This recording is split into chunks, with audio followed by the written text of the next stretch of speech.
Hey, Bob, Anthony Flores with NBC Bay Area. Just wondering, in terms of the game plan, how much is affected by Klay's progression in terms of you guys zeroing exactly your needs and your wants for the upcoming draft, and just moving forward as you get ready for the new season? Yeah, I don't know. I mean, it's Klay's. He's going to be back. When that'll be, we'll see.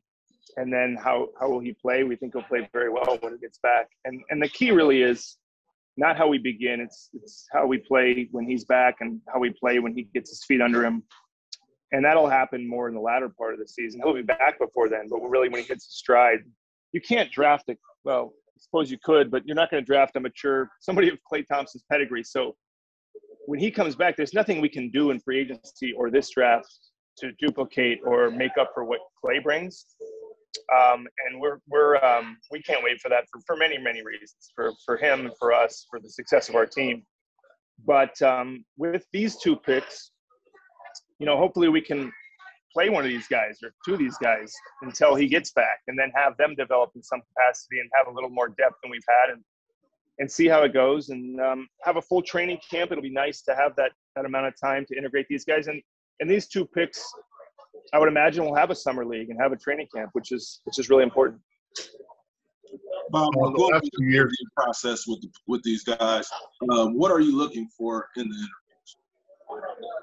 Yeah, I think more than ever, and not that it's ever been not an issue, but who these guys are. I mean, players make so much money, which they've earned and deserve. And the player movement is more than it's ever been, which is fine. There's nothing against that either.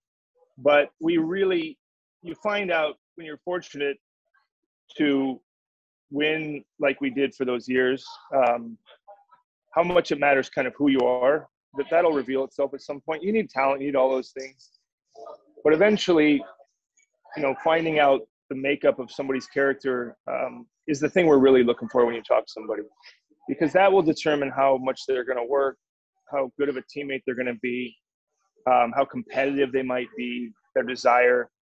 Whoever we draft, if they don't get better, then that'll be a failure, because they're all mostly, like I said, young. So you really have to count on their desire and intelligence and work ethic.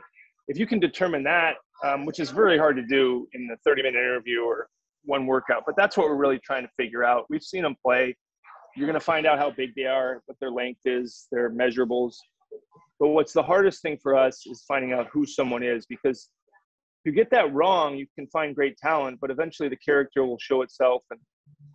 And once you have a player, whether they're talented or not, and they're not a great person, you got to deal with that. And that's not something any organization wants to deal with.